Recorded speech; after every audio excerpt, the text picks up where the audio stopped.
Hey guys, what's up? What's going on? And welcome back to the channel. Just pulled in here at AirDog, so we're going to go in here and see what the guys are doing. Actually, I got met by Dylan. This is Dylan. He has Dirty Diamond Diesel. Be a link in the description for his channel if you guys want to check him out. I know he has some a shorty build that he's doing, and then they also have a race truck that they're working on for next season. You guys are going to run the ODS, right? We're going to try to, most of it, yeah. You're going to try and run all the ODS with the second gen? Yeah, we did a little bit of 770 last year, but it's a big learning curve. Yeah. Not being in the racing industry and just trying to figure it out, it's nothing but learning. But next year, we really think we're going to try to make a difference. So right there's their camper that they pull, and then the dually. Yeah. I saw the other trailer was out in back of the building back there. A small trailer back there. And then here's a 4th gen over here. We can go for a ride in that later if you want. Cool. Almost 800 horse at the wheel. So I mean, we'll go inside. We'll give you a tour and everything, and we'll take you for a ride in it. Cool. Yeah, that's our 18.4. That's what CJ uses to tow the camper with, called the ODSS. You guys obviously know we're the title sponsor to the ODSS race series, so we stay at pretty much every event. We'll stay at the track, and it's a good time. Hang out with all the racers. All right, we're gonna go inside and see what we can't get into. All right, just got inside. There's CJ with, and he's on his phone. Let's check that out. Imagine that. I'm twerking-ish a little bit. More with Dylan in here. They just showed me they got some new sweatshirts in. So if you guys want to check these out and want to pick them up, they are actually not on the website yet. They just call in, and when you get a new AirDog ordered, just order one of these too. Or if you just want to pick up the sweatshirt, give them a call. Right now we're going to head out to shop and see some things. Some things we can't see, but that's all right. Just whatever we can, we can. Another thing that people don't realize is we have a sister company, Diesel RX. We do have a lot of contracts with the U.S. military, so there is some things that are not allowed to be filmed in the warehouse. So I apologize for the lack of content in the actual warehouse, but that's due to government, regulations there. So we're definitely not treading on any, stepping on toes for that one. So yeah, right. I apologize for that. All right, we're right here with Kevin. He's actually going to build an AirDog right here with us right now, and I'm gonna put it on time lapse, and we'll see how this is done. All right.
All right, we just saw Kevin do a time lapse of a complete motor assembly, less the regulator. And then after that, they go here. And from that, they go to the customer. Yep, once the orders are filled, then they'll grab the pumps off of the shelf, be it a 100, 165, or 200. And then depending on what application it is, they'll look at what spring needs to go in it, what plunger needs to go in it, and they'll build the regulator, then it'll go on for testing, and then sent out to the customer. So, I don't know if you wanted to get the regulator going together. So say if it's a Dodge like what yours is, Chad, we'll be using a... Oh, there they are. They just moved them out of the way so they don't get mixed with the 32s. I thought it was crazy for a second. So then, on this side of the pump, this is your regulator port. So the order that these go in is... This is the order that it gets installed into the pump. You have your plunger, which seals off your suction side of the pump to the pressure side of the pump from the suction side of the pump. You have your spring, which gives you your resistance, and then you have your adjuster. So this adjuster, when you back this jam nut off and you tighten this adjuster, it's what gives you the higher spring rates for higher pressures, lower spring rates for lower pressures. So, like I said, plunger first, then the spring, then the adjuster itself. And we usually just dab in a little bit of oil, keep the O-rings from going in dry, keep them from splitting. And we'll just go ahead and thread that in. And then it's tightened down with a 3/4 inch wrench. And then the adjustment, they're pre-adjusted for the customer before they leave. All right, behind me is what they usually have at the shows. If you guys see them at PRI or any of the events, the ODS events they're always set up at. CJ is there. They'll have this with them to kind of explain how they work. We're gonna look at this real quick, then we're gonna go out and take a ride in our truck. Right now, Dylan is going to do a little bit of an explanation on what's going on there. So basically what we have here is just a small tank, and it replicates the fuel tank in your truck.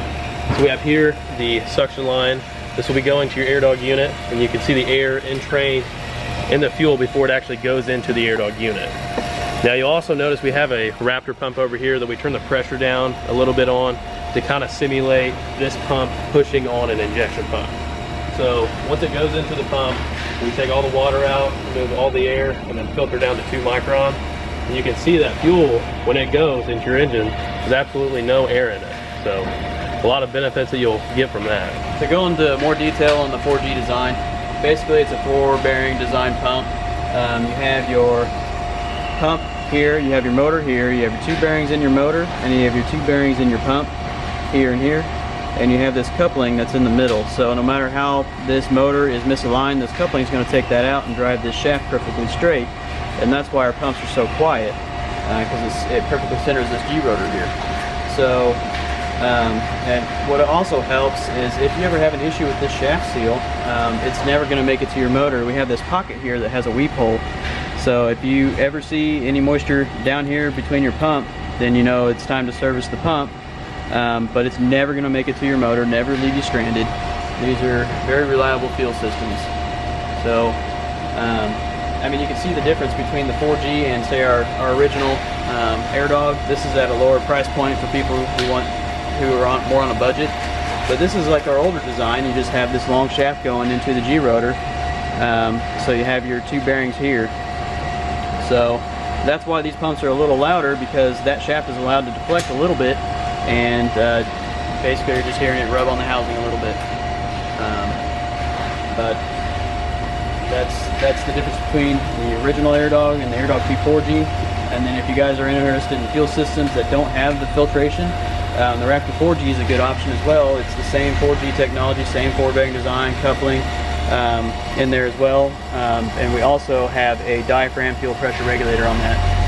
All right, guys, I hope you enjoyed that little bit of a time that we had there at AirDog. It's a pretty cool facility. There were some things that not allowed to see, so I apologize for the lack of footage, but it was pretty cool that Kevin was able to build a pump for us. Actually gave Dylan a ride home. We come out to his shop here, and we're just kind of see some of his trucks and some of his builds that they got going on. Right there is his Shorty, and like I said, in the description is a link to the channel, and then I'll put a card up here, you know, at the top. If you guys want to click on that, if I can get that figured out, I'll put a link there. But his link for his channel is in my description. Is Dirty Diamond Diesel. and then they have a race truck inside they're working on, and then it's just some nice, clean country air here. Yeah. This is my kind of living. It's up in the hills of Indiana, to where you're out here by yourself and you can run around your underwear if you want to. But yeah, you could. or at least walk out and take a leak. So he just wanted to walk around my truck and look at it a little bit. He's actually doing a video too. You can see his camera. All right, before we go inside, we're gonna do a little detour right here. This is, like I said, this is Dylan's shorty build, and it's actually started its life off as a V6. Half ton, yeah, polish that baby up. Half ton V6, 2-wheel drive, right? Yep. 2-wheel drive, short bed truck. And this is gonna get a 12 valve, right? 12 valve Cummins. 47 RE. The 47 RE, wow. This will be a pretty cool, fun truck to drive. It'll be light, it'll be fast. So maybe I'll take this to the track. It will probably be at Killcare if it's done. I really don't know if it's gonna be done that quickly, but if it is, I'll bring it out there and let one of my brothers drive it, because obviously I'll have to be working. So right.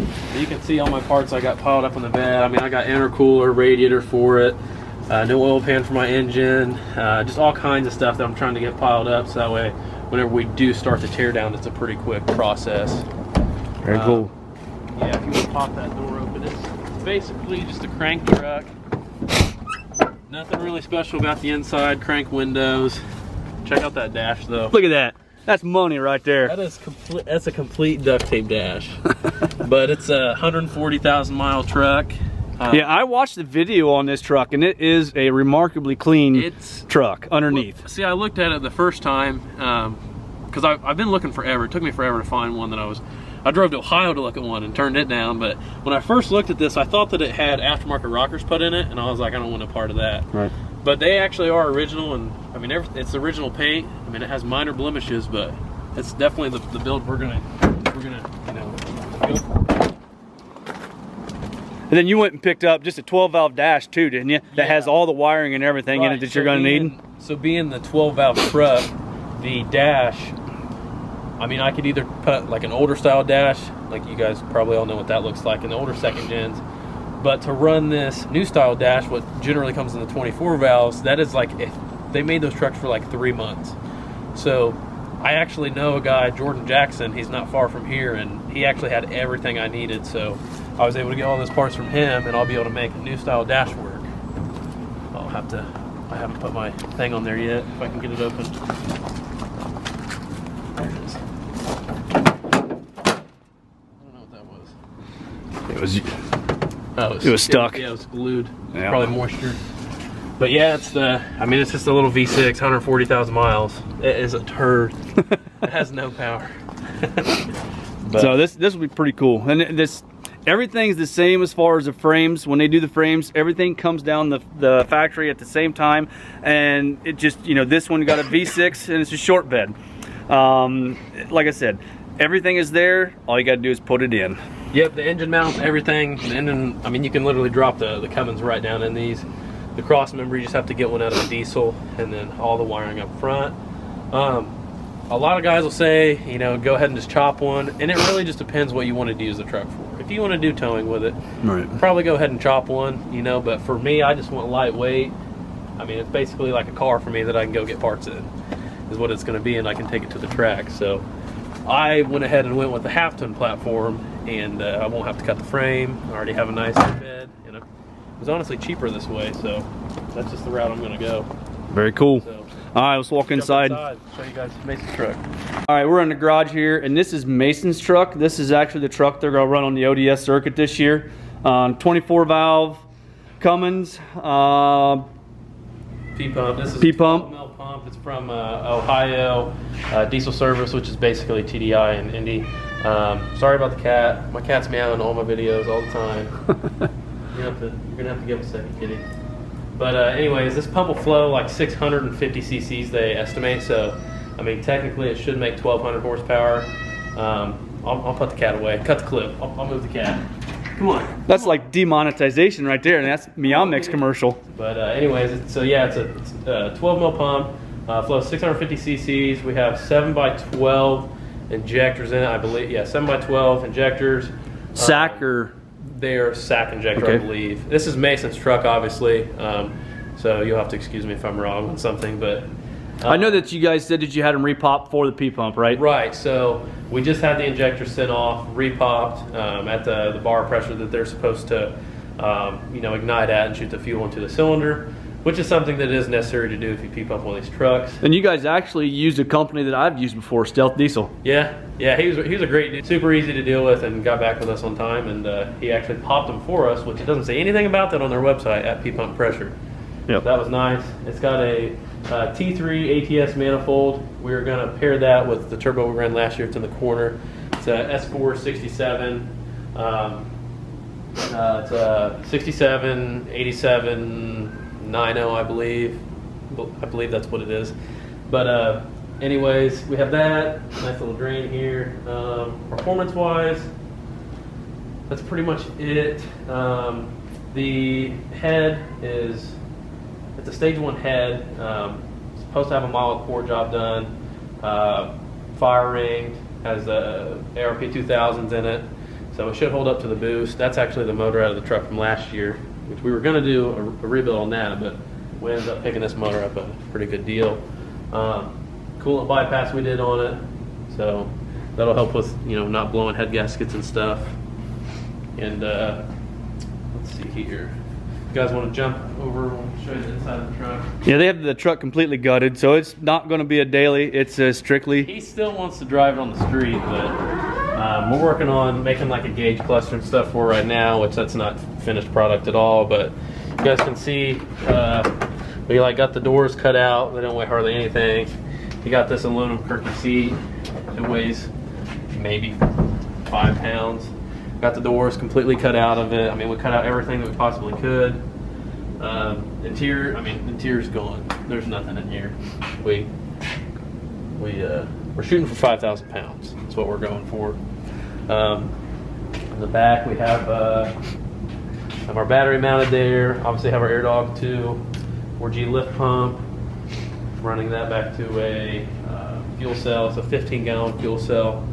In the back we have let me think what's done to the back. I guess I should add, the front springs in the truck are actually cut. We cut a coil and a half off of them to just kind of lower the truck down a little bit, get it lower to the ground. And then in the rear, we took the blocks completely out.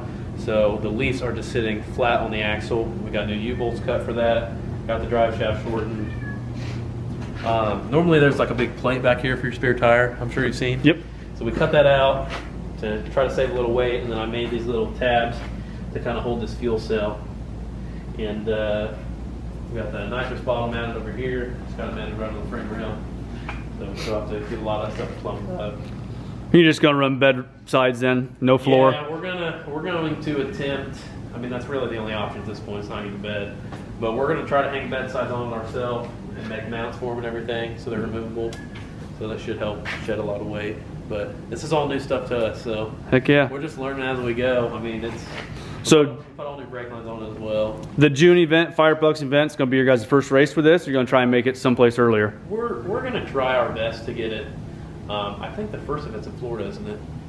I don't know. I would have to look. I'd have to look. There's so many this year, but I mean, we would like to be at the Firebucks event to see what the truck will do. We ran a little bit last year, but we had nothing but problems with it, man.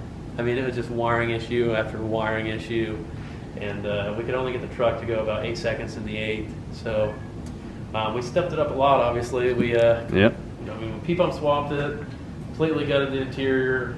I mean, there's no wiring on the truck at all.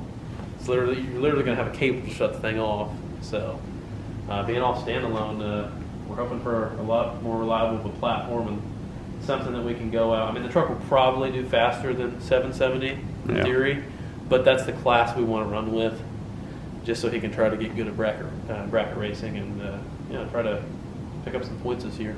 All right, guys, I think that's pretty much going to do it. I know this is probably going to be a lengthy video. Oh, well. But I enjoy it. I've had a great time over here. Like I said, check out Dylan's channel below and look for us over ODS.